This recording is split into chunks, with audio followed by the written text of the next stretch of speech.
Hello guys! Okay, so believe it or not, pangatlong attempt ko na to na i-film ang video na to. Nung unang attempt ko, na full memory ako, tapos nung nag-delete ako ng mga old clips, nasama yung film ko. So wala akong choice kundi i-retake siya. So ngayon, nung pangalawang take ko, ang dami kong sinabi, hindi ako masaya. So here we are today, on the third filming day.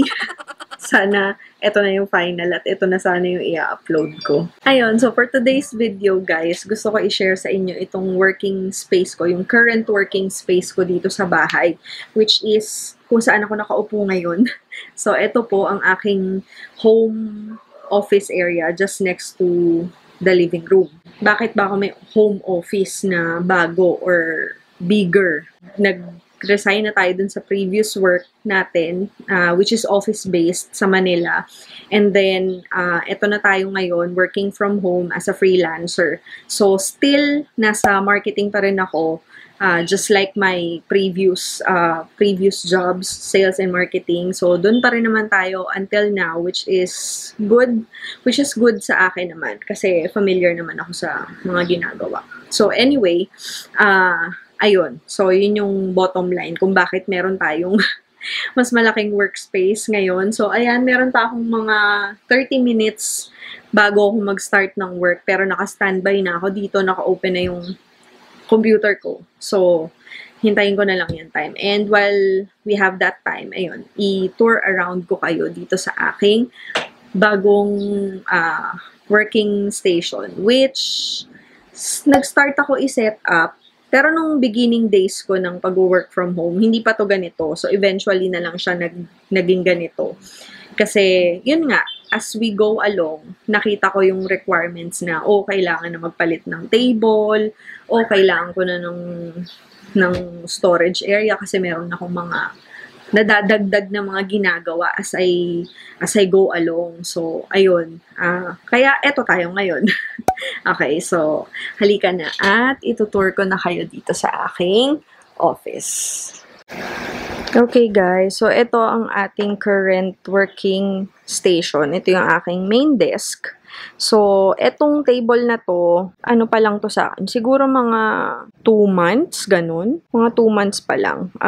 Nag-require na kasi talaga, simula nung nagkaroon ako ng second client ko, nag-require na siya ng 2 monitors. Before, ang ginagamit ko was isa nito, tsaka yung MacBook ko. Pero ang hirap niya guys, pag hindi parehas ng size yung screen. So, medyo parang nawawalan ng silbi yung MacBook ko kasi ang ginagamit ko lang talaga, ang nai-utilize ko was yung isang malaking screen. So, kasi mas komportable siya sa mata. So, yun. Yun yung reason kung bakit ginawa ko na silang dalawa na same size yung screen ko. Kasi nga, mahirap siya sa mata, lalo na kung longer working hours yung gagawin mo. So, kaya ayan, nag-end up na tayo ng 2 monitors na mas malaki. 24-inch ata tong dalawa na to. Tapos, syempre, dahil mas malaki na yung screen natin, magre-require na rin siya ng mas malaking desk space. So, kung maaalala nyo guys, ayan yung dati kong, yun yung dati kong table. So, MacBook pa lang gamit ko nun. So, maliit lang naman siya. Hindi ko kailangan ng sobrang laki na table kagaya nito. Pero ngayon, dahil nga naka-dual monitor tayo na kinakailangan natin sa trabaho, kaya kailangan na talaga natin magpalit ng table para mas maging maluwag at mas maging efficient yung ating pagtatrabaho everyday. So, yata to, parang ang size nito, yung haba niya is 140 cm ata. So, yun. Parang itong isa, kung ako nagkakamali, 80 or 100, ganun, yung isa ko, yung dati kong desk. So, ayan, ang ating table. So far, so good. Okay naman siya. Very sturdy naman to. And madali lang i-set up. So, nagustuhan ko siya. Hindi siya umuuga-uga. So, kayang-kaya niya yung lahat ng nakapatong dito sa mesa ko. Tsaka kahit yung alam mo yung nadidiinan ko yung table, yung parang hindi ako matatakot na parang mababali siya or what. So, yun. Kasi, naman siya, fully supported yung ilalim niya. Ayan, may metal siya, yung buong frame niya. Nasasalo niya yung buong table, yung buong desktop. Ayun, kaya sturdy siya. Ayan, so, ito yung dalawa nating monitors, tapos keyboard natin, and mouse, ayan. Tapos, ito yung aking, to-do list na notebook. Isa talaga akong notebook girl, guys. Ayan, notebook girl talaga ako eh. Mas efficient ako kapag nililista ko yung mga bagay na kailangan kong gawin. Rather than gagawa ako ng notes or tawag dito, sticky note, ganyan, sa computer. So, mas bet ko talaga yung notebook. Notebook girl talaga ako. Kaya, ayan, ang dami nating lista dyan sa notebook natin ng mga ginagawa natin everyday. So, yun. Yun ang mas gusto kong way ng ng pagte-take ng notes at saka ng paglilista ng mga kailangan kong ma-accomplish, ganon. So, ayan. Tapos dito, ito yung CPU natin, tapos nandito lang yung aking headset. Ayan, na very essential sa mga meetings natin. Tapos paki-deadma na lang yung gulong. Ayan, kabibili lang namin ng gulong para sa sasakyan. Kailangan na magpalit eh. Kasi malapit na sumabog yung gulong namin. Ayan, di ba nakakabit ni Daddy? At saka nakakahilo, guys, yung amoy niya, nung bagong goma. Tapos nandito sa akin, directly sa akin. Ay, naku, grabe, nalalanghap ko talaga. Masakit pala siya sa ulo. So, ayan. Anyway, moving forward, ayan, sa tabi ng CPU ko, nandito yung aking waybill printer. Ba't ako may waybill printer? Kasi tindera ako sa Shopee. Ayan, so, bukod dun sa mga side hustle natin sa, sa mga clients natin sa online, working from home, nagtitinda rin tayo sa Shopee. So, ayan, may mga ganap din tayo dun. So, ayan ang aking waybill printer. Para lahat ng mga pinaggagawa ko sa buhay ko, nandito na lang sa isang station. Lahat ng kailangan ko nandyan. So, yung mga stocks kong iba nandoon, tapos yung iba nasa box pa. Ayan. Tapos ang aking Google Home, nandito na rin. Para kung meron akong gustong i-command dito sa bahay. Kasi yung ibang setup namin dito, guys, like yung ilaw, yung TV, yan, naka-connect na siya kay Google. So, pwede ko i-command si Google ng madali lang. Minsan kasi pag malayo sa akin, nahihirapan siyang i-pick up yung boses ko. So, ayan, at least yan, nandito ako sa office ko, nandyan lang siya, madali niya ako maririnig. Ayan. Tapos, ito yung ating taguan ng magulong cord. Ayan yung ating, organizer box, whatever. Ayan. Tapos, andito yung, syempre, mga pens natin and highlighters. Tapos, ito yung dati nating inayos sa drawer ko, na dati laman ito mga makeup. Tapos, ngayon, mga office supplies na siya lahat. Na ngayon, magulo na naman. Kailangan namang ayusin. Ayan, mga tech natin. And, ayan, lahat yan mga pang-office na. So, dito, ayan, yung mga for ship out ko sa aking tindahan. Nagtitinda ako ng mga skincare, guys. So, bili na kayo. Link down below. Ayan, stocks ko pa to. Ayan. So, nandito rin sa tabi ng drawer natin yung ating printer na isa. Ayan. So, para pag may mga homework din yung mga bata, ayan. So, minsan dito sila nagde-desk o kaya ako kung kailangan ng extra working area, dyan ako sa lumang table ko. Hindi ko pa siya naliligpit, nag-iisipan ko pa kasi minsan ginagamit ko naman. So anyway, tapos dito naman sa left side ng ating table, beside the main door, ayan. Nandito naman yung aking, ano ba tawag dito? Cabinet or credenza. Credenza, sabi ng mga nagvo-vlog sa States. Ayan.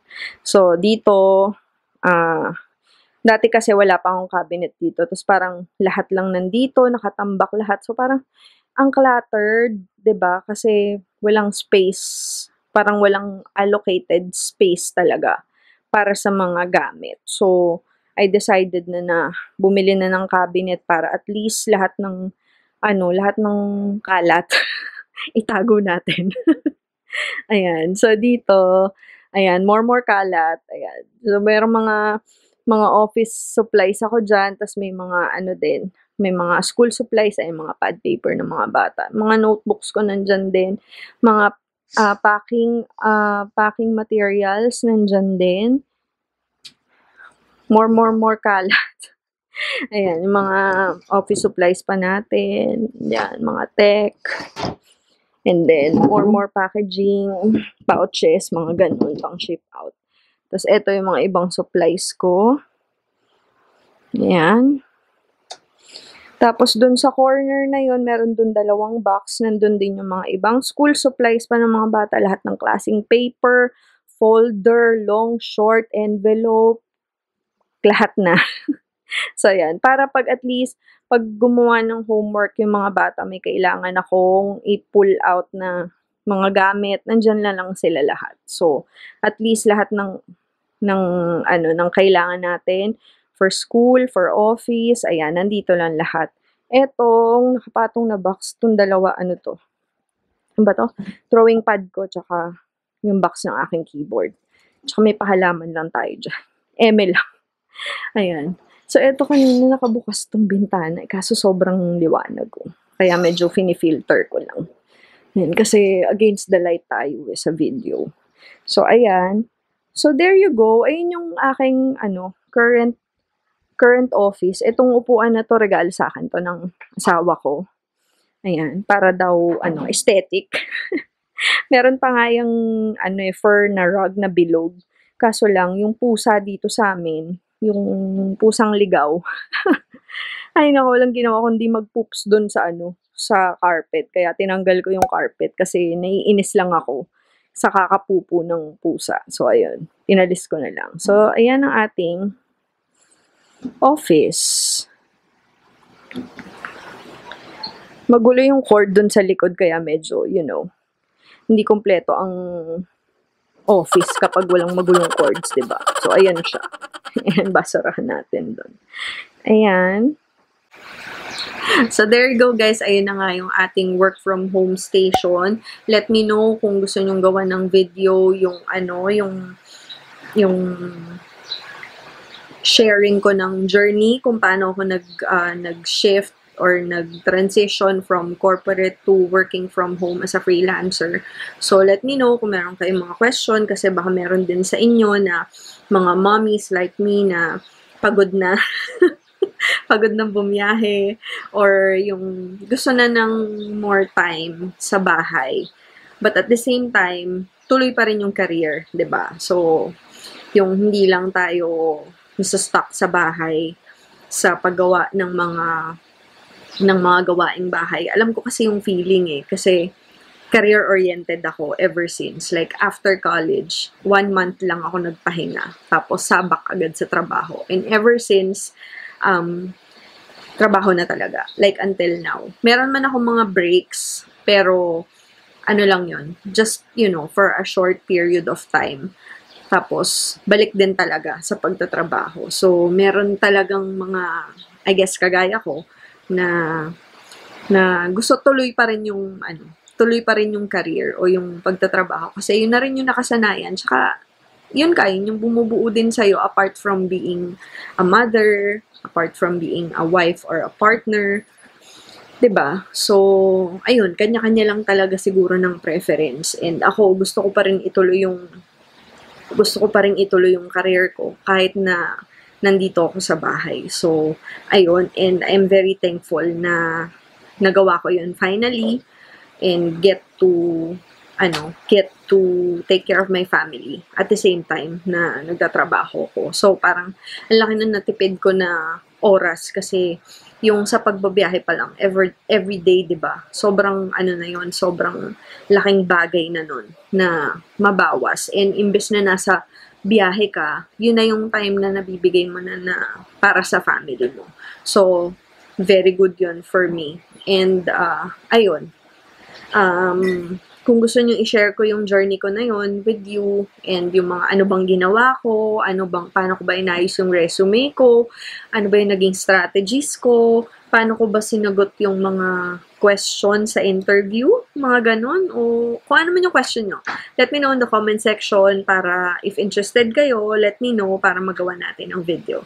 So, there you have it. So, that's our video for today, and thank you for watching, and I'll see you again on my next video. I hope. Bye!